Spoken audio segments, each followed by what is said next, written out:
Donc, bonjour Alexandre. Euh, Bonjour.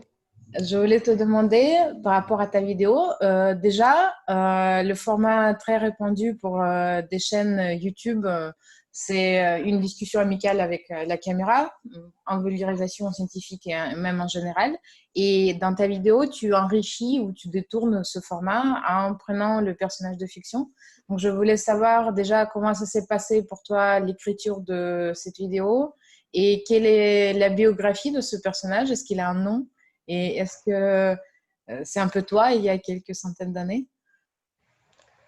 Pas vraiment, mais en fait, pour l'écriture, ça a été un mélange à la fois d'idées que j'avais, de ce que je voulais faire ou pas, des lectures en parallèle, que j'ai donné comme j'ai pu. Notamment, j'étais très inspiré par la lecture de The Invention of Nature, une biographie d'Alexander von Humboldt qui a été écrite par Andrea Wolff.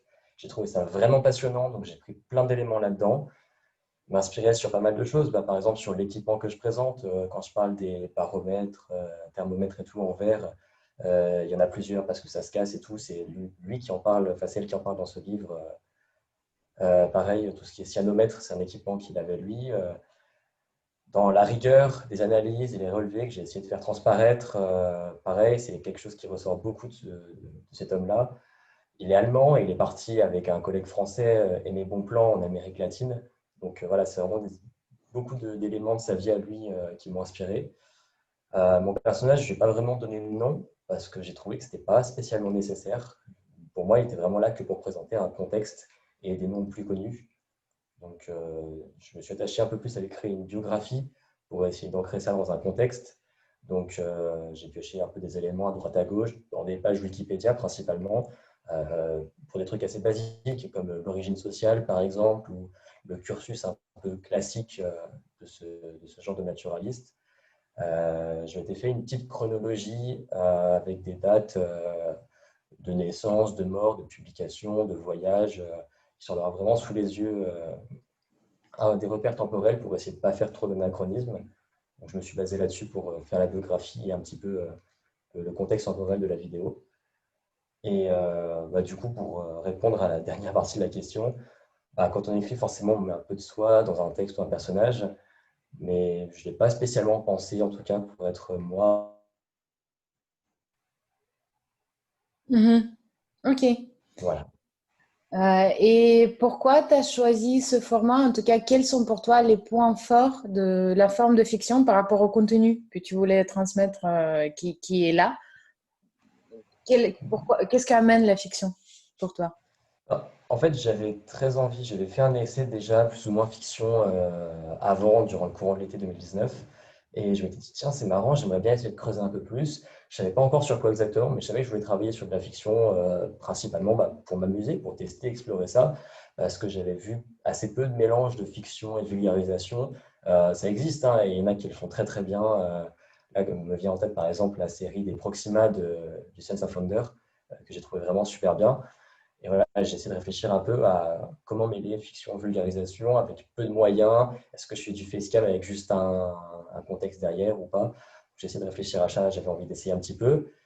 Et c'était aussi un prétexte pour caler la petite séance sur l'araignée, donc Cupinus salei, parce que j'avais envie de la filmer, moi, de la filmer dehors, de la montrer, parce que c'est une belle araignée, j'avais envie de la montrer, et d'en servir comme fil conducteur pour lier les deux vidéos, donc celle sur les naturalistes qui a été présentée, et une autre sur la classification et la taxonomie qui vient s'inscrire dans la suite de celle-là, en fait.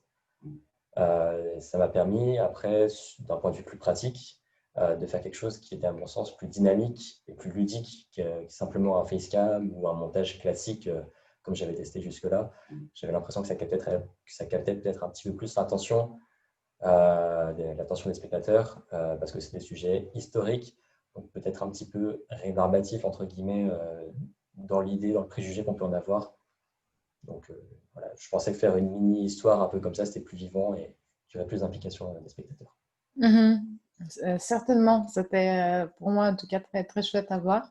Et pour Merci. une petite anecdote de tournage, c'était tourné où exactement? Et pour l'araignée aussi, j'imagine que c'est un peu une blague que tu la mets dans ta poche ou peut-être pas. Comment on attrape une araignée comme ça et en général? Alors, la vidéo, je l'ai tournée près de la fac de sciences de Tours, dans le bois de Grandmont, parce que j'ai fait ma licence là-bas et c'est là-bas que j'étais à ce moment-là, en fait. J'avais hésité à les filmer plutôt, enfin, essayer en tout cas de les filmer dans les serres du jardin botanique de Tours, parce que végétation plus exotique, etc.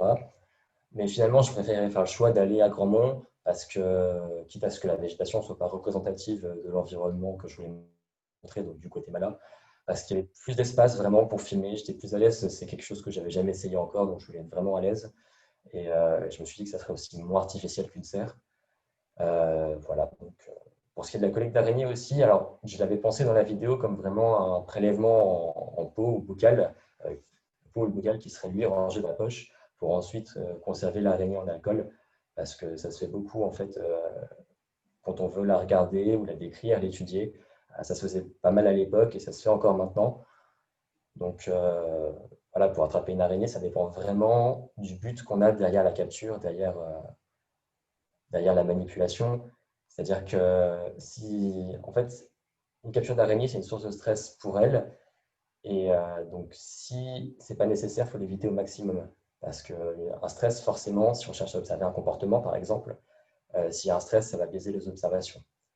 À l'inverse, si on veut faire mordre une grosse mygale, pour par exemple travailler sur du venin, donc récolter du venin, on peut l'attraper entre la deuxième et la troisième paire de pattes, donc la tenir comme ça, et la faire mordre une membrane comme ça, qui serait au-dessus d'un pot.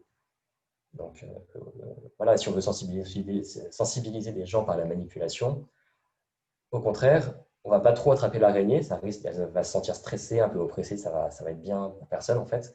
Il faut juste être un support pour l'araignée et qu'elle se balade sur les mains. Voilà, donc, et dans l'ensemble, si on doit attraper vraiment, alors, il y a des espèces qui ne se manipulent pas, voilà. Mais si on doit attraper une araignée, dans l'ensemble, c'est quand même mieux de le faire pas à main nue et de se débrouiller pour qu'elle rentre dans un récipient, que ce soit un pot, un bocal ou n'importe, un récipient dans lequel elle puisse à peu près étendre ses pattes, histoire de ne pas lui faire de mal, de ne pas l'abîmer, et qu'elle se sente un petit peu à l'aise dans le récipient en question, que ce soit pour les remettre dehors ou pour les observer un instant ou quoi. C'est toujours la meilleure solution. Ok, merci beaucoup. Je vais l'appliquer la prochaine fois quand j'ai une araignée qui passe. Quelque Ça marche. Et aussi dans ta vidéo, dans les commentaires, dans le lien commentaire, tu écris que pour l'instant, c'est ton plus grand projet. Est-ce que depuis le moment que tu as fait la vidéo, tu as eu d'autres grands projets ou est-ce que tu peux partager quelques mots par rapport à tes plans, peut-être d'autres vidéos fiction ou pas? En termes de fiction, pour le moment, en fait, bah, ça va être un petit peu frustrant sur le coup parce que j'avais fait ça avec vraiment pas trop trop de moyens, donc c'était un petit peu bricolé comme j'ai pu, c'était vachement rigolo. Et je le referai peut-être à l'occasion si je trouve ça pertinent, mais pour le moment, en tout cas, j'ai rien de spécifique de prévu. Et en plus gros projet, je pense que j'ai fait quelque chose durant le confinement. J'ai fait une vidéo sur la pisore admirable, qui est une araignée qu'on trouve dans les jardins. J'ai passé beaucoup de temps c'est toutes les images que j'ai filmées moi, j'ai passé beaucoup de temps à collecter des rushs en macrofilm en fait. Et ouais, je pense que ça, j'ai vraiment beaucoup travaillé dessus et je pense que à ce jour, c'est ça mon plus gros projet maintenant.